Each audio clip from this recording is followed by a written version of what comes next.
धुळे शहर आमदार यांच्या धुळे शहर विकास कामांचा धडाका चालूच असून आज चाळीसगाव येथील अंजन शहा दाता सोसायटी येथील 50 लाख रुपये कामांचे लोकार्पण आमदार फारुख शहा यांच्या हस्ते करण्यात आले।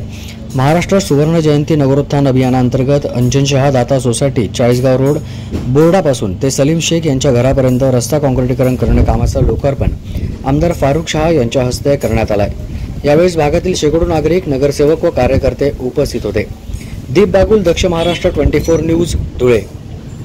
आज प्रभाग क्रमांक 19 येथे गजानन कॉलनी परिसरात अंजन शाह सोसायटी इथे आम्ही एक कॉन्क्रीट रस्त्याच्या लोकार्पणाचा कार्यक्रम आज माझ्या हस्ते करण्यात आलेला आहे। या कामासाठी या परिसरातील आमचे नगरसेवक आमिर पठाण, तसेच आमचे कार्यकर्ते माजिद पठाण आणि आमचे पोलीस बंधू हसन दादा पठाण, अजीज भाई पिंजारी आणि अनेक लोकांनी माझ्याकडे मागणी केलेली होती आणि त्यानिमित्ताने मी मूलभूत सोयी सुविधा या योजनेअंतर्गत या कामासाठी 80 लाख रुपये मंजूर करून दिलेले होते आणि आज त्याच कामाचा शुभारंभ माझ्या हस्ते करण्यात आलेला आहे।